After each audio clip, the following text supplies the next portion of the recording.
through the Earth's atmosphere to space and then separate from the rest of the rocket. The first stage, also referred to as the booster, is flying for the 6th time today. It previously supported Crew 5, GPS-3 Space Vehicle 6, Inmarsat I-6F2, CRS-28, and a past Starlink mission. And we will attempt to recover this booster again on our drone ship. Just read the instructions, which you see there on your screen now. And if successful, this will mark our 213th landing of an orbital-class rocket, and that includes both Falcon 9 and Falcon Heavy vehicles. Moving up above the first stage is the second stage, which has a single Merlin vacuum, or MVAC, engine that ignites after the two stages separate from one another. The second stage is what will carry the Galaxy 37 Horizons 4 satellite into orbit. And speaking of the payload, it's currently safely enclosed inside of that 17-foot diameter payload fairing, which is that large barrel structure with the pointed nose at the very top of the rocket. Made of a carbon composite material, the fairing protects the payload from aerothermal heating and contamination on its trip to space before being jettisoned about 3 minutes into flight. And much like the first stage, the fairing halves on today's flight are flight-proven. One half is flying for the 8th time today, and the other half is flying for its 10th time. After separation, the fairing halves will return to Earth to be recovered by our recovery vessel, Bob. And lastly, that large truss structure you see next to the Falcon 9 is the Transporter Erector, or the TE. We use it to roll the rocket out to the pad and raise it to its vertical launch position. The TE also routes the vehicle's fluids, power, and telemetry umbilicals from the ground systems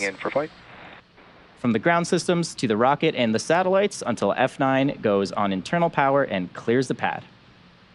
And under 5 minutes prior to liftoff, the TE will retract away from the rocket in preparation for liftoff. And from there, we'll be well on our way to delivering the Galaxy 37 Horizons 4 to GTO, or Geostationary Transfer Orbit. Now, getting to orbit is not as simple as it sounds. In order to get the rocket and payload into any orbit, the rocket has to not only go up really fast, but it also has to go sideways. As we ascend, we tilt the engines, and that turns the rocket horizontally.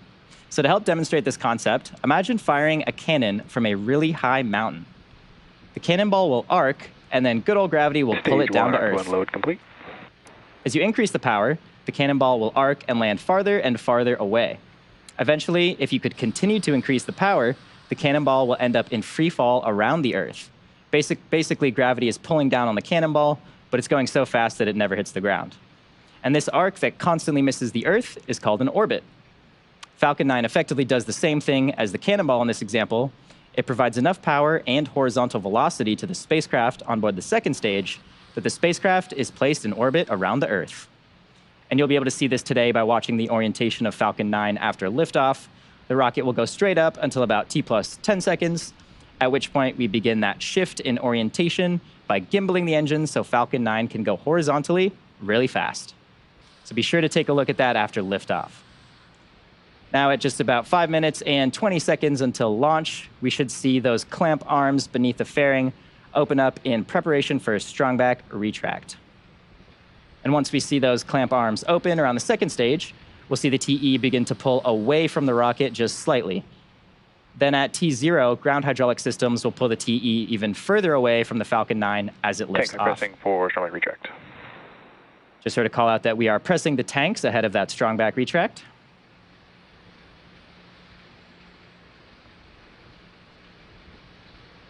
Those clamp arms should start to open in just around 30 seconds or so.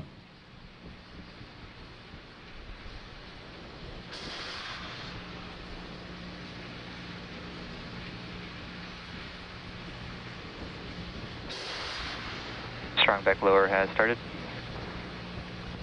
And there's that call out for those arms starting to open up. You should be able to see them just below the fairing halves there on the second stage. As you can see there, the arms are now opening up.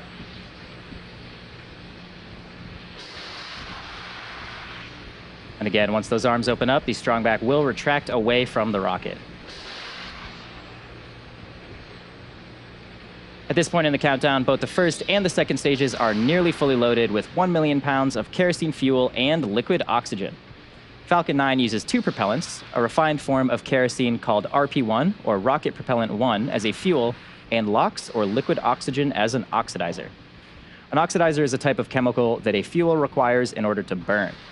The liquid oxygen is chilled below its boiling point so that it has a much greater amount of mass per volume, and that's basically so we can load more of it into the rocket.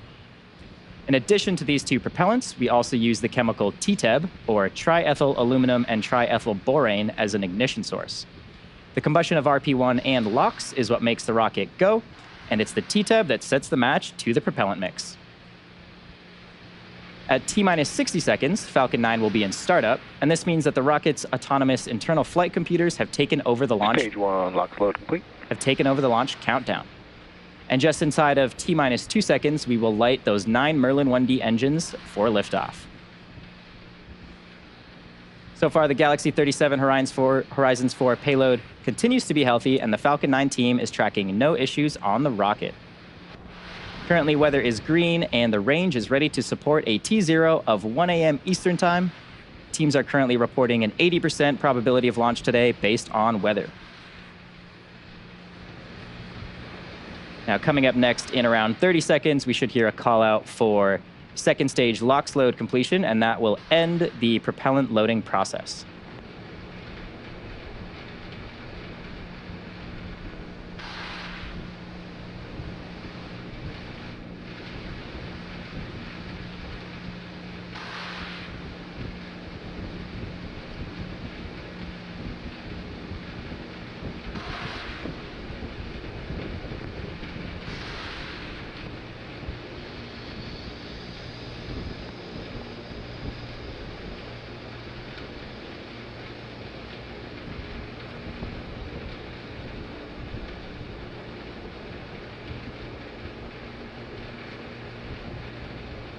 Those white Stage 2, LOX load complete. Just heard that call out for Stage 2 LOX load completion. So with that, the Falcon 9 is now fully loaded with propellant. Those white clouds you see venting from the TE LOX line is a completely normal part of the process. Ground gas closeouts.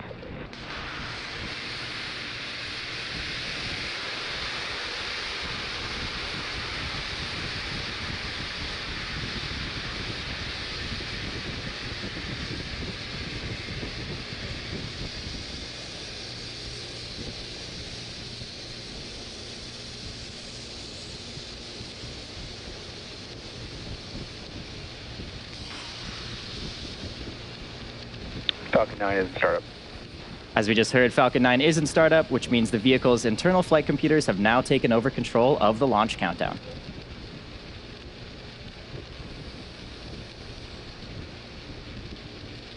SpaceX launch director, go for launch. And there we go, folks, with the final go for launch from our launch director. All systems are go for launch of Falcon 9 with the Galaxy 37 Horizons 4 satellite.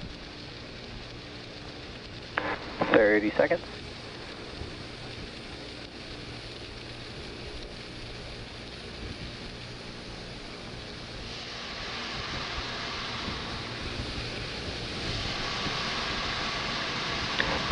Seconds. T-minus 10, 9, 8, 7, 6, 5, 4, 3, 2, 1. Ignition and liftoff for Falcon 9. Go Falcon, go Galaxy 37.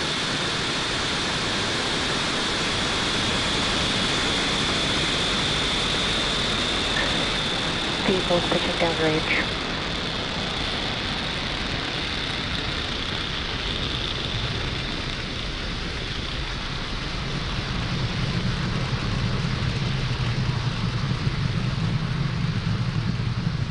T plus 30 seconds into flight, Falcon 9 has successfully lifted off from Pad 40 at Cape Canaveral Space Force Station.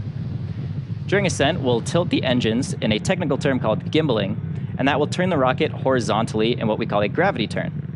Nominal power and telemetry. Now we're still going up, but we're also heading horizontally away from the launch pad. And the rocket typically needs to go about 17,500 miles per hour horizontally in order to avoid being pulled back down to Earth and reach orbit. Falcon 9 is supersonic. Just like that cannonball I mentioned earlier in the webcast. Now coming up, we should throttle down the Merlin 1D engines in preparation for max Q, or maximum aerodynamic pressure. Max Q. And there's that call out. We did just pass through the point of max Q. And now we have 3 events coming up in quick succession, starting with MECO, Stage SEP, and SES-1. Main engine cutoff, or MECO, is the point during the flight where we shut down those 9 Merlin 1D engines on the first stage. Shortly after that, stages 1 and 2 will separate from each other, and that's so that the second stage isn't carrying unnecessary mass to orbit, and of course, the first stage booster begins its trip back down to Earth. Second engine start 1, or SES-1, will be when we ignite the Merlin vacuum engine on board the second stage. Nominal trajectory. So we're coming up on those events in around 40 seconds, so let's keep a close eye on our screen for those events.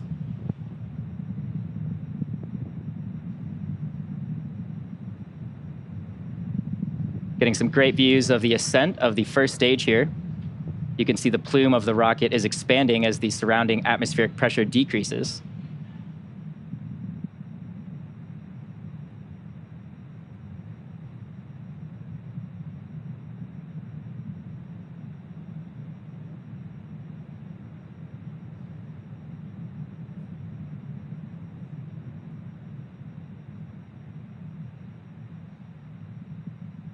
MECO. Stage separation confirmed.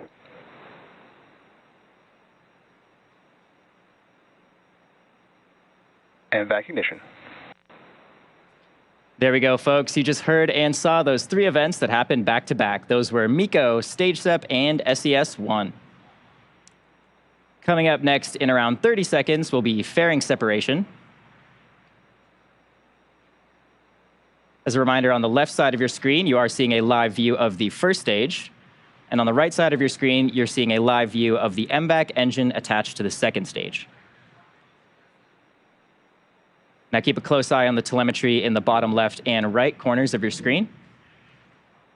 You can see MVAC is continuing to accelerate the payload faster and faster. And stage 1 is actually slowing down as it is no longer under power of rocket engines. Fairing separation confirmed. And there we go. There go those 2 fairing halves. We will be attempting to retrieve both of those again today once they fall back to Earth, and we'll be using our recovery vessel Bob for that. Coming up next are the 2 burns on the first stage, and that is to prepare us for landing on our drone ship. Just read the instructions. Acquisition signal, Bermuda. Now we're just about T+4 minutes into today's mission. We are currently in the first of 2 planned MVAC burns prior to satellite deployment. At around T+6 minutes, you should see on your screen the first stages. Both vehicles remain on a nominal trajectory. You should see the first stage's entry burn at about T+6 minutes. Now for the entry burn, we do relight 3 of the M1D engines, and that's starting with the center E9 engine, followed shortly after by the E1 and E5 engines. And that slows the vehicle down as it passes back into the Earth's atmosphere. Now, we need to slow down the vehicle to reduce re-entry forces, and that helps us recover and reuse the first stage. So be sure to follow along with the telemetry in the bottom left and right corners of your screen. During the entry burn, Falcon 9 is decelerating by firing its Merlin engines, but we're still moving very rapidly. So this causes the vehicle to fly through Merlin's exhaust gases, also sometimes called the rocket's plume, and this deposits a layer of soot on the vehicle's surface. And that soot comes from the carbon-based fuel that Falcon 9 uses. So again, coming up on the entry burn in about a minute and 10 seconds from now. Currently getting a great view of the MVAC engine continuing its burn. We are now traveling over 12,000 kilometers per hour as we head to orbit.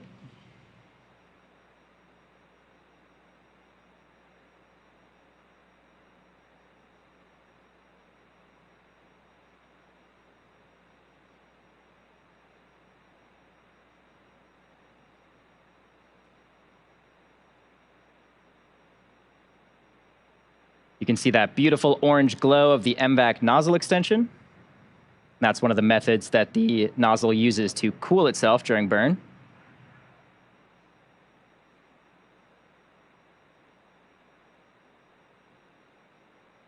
Again, on the left side of your screen is a view of the first stage. Should be starting up for the entry burn in just around 15 seconds.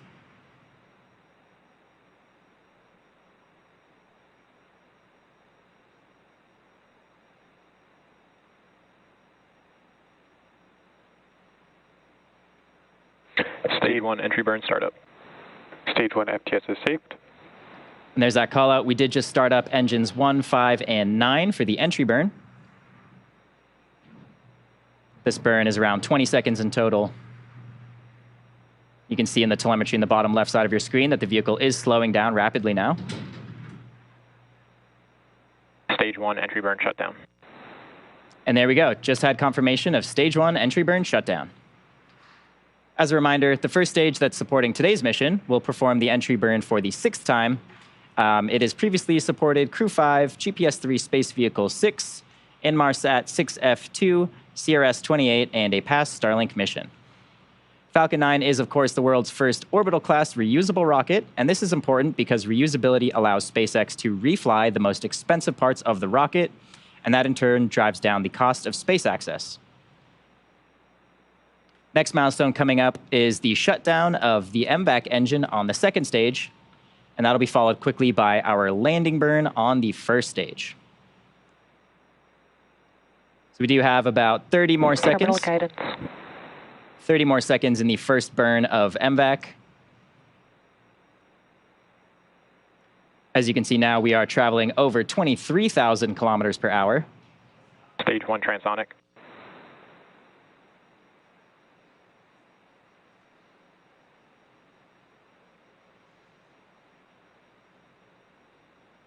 Stage 2 FTS is saved.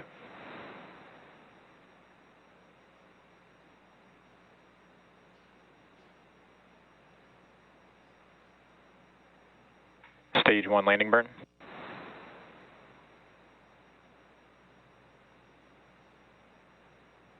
MVAC shutdown.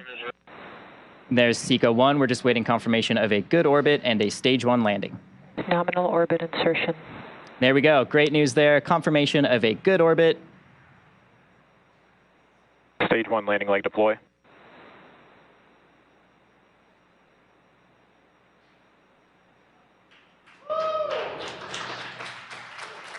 Stage 1 landing confirmed. There you have it, folks. Expected loss of signal, Cape. That landing marked SpaceX's 213th recovery of an orbital-class rocket, and that includes first stage landings for Falcon 9 and Falcon Heavy missions. Now, the mission isn't over just yet. The 2nd stage is now embarking on its first coast phase. After this coast phase, we will light that MVAC engine for a 2nd time around the T plus 26-minute mark. So we'll see you back here in about 17 minutes.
Expected loss of signal, Bermuda.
Acquisition of signal, confirmed.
Welcome back to the SpaceX webcast.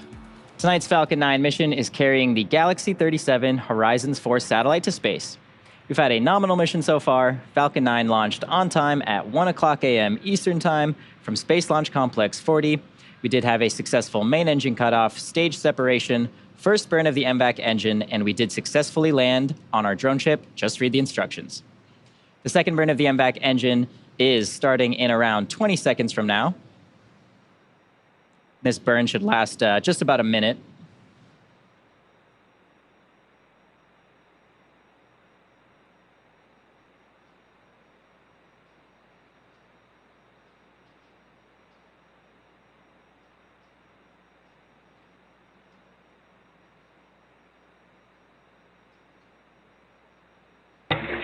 MVAC ignition.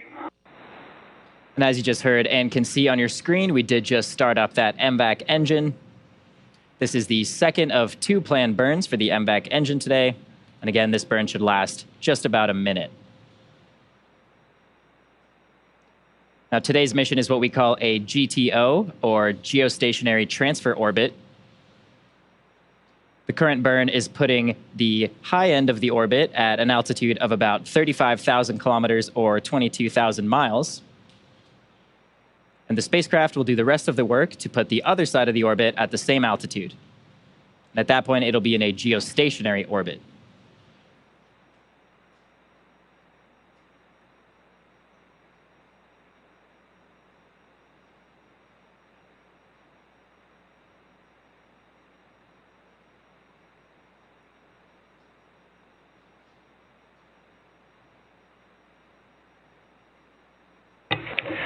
MVAC shutdown.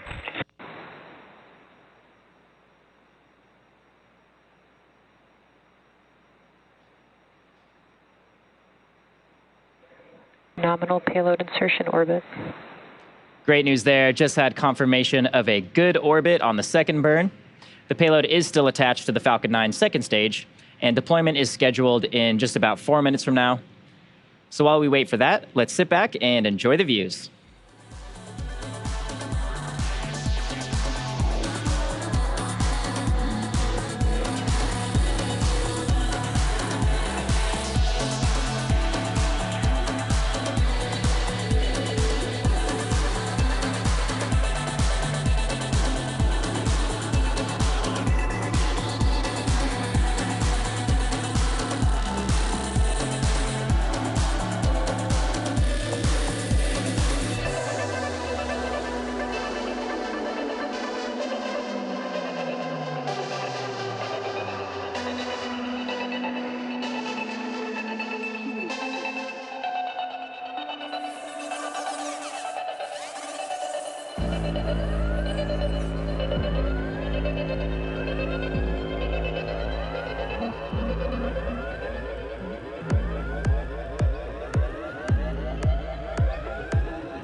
just joining us, welcome to the webcast for the Intelsat Galaxy 37 mission.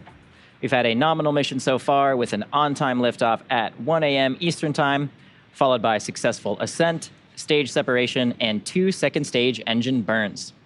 Now we're coming up on the final mission milestone of the day, and that is payload deployment from our second stage. As a reminder, our customer for today's mission is Intelsat, and they're launching their Galaxy 37 Horizons 4 payload. Manufactured by Maxair, today's launch will further advance Intelsat's comprehensive Galaxy Fleet refresh plan. And expected to enter service by October of 2023, G37H4 is a single satellite that will provide North American capacity for television media and telecommunication network customers and continuity for mobility, network, and U.S. government customers. And it will be jointly owned by Intelsat and JSAT International, which is the U.S.-owned subsidiary of SkyPerfect JSAT Corporation. Now we're just coming up on payload deploy in around 20 seconds.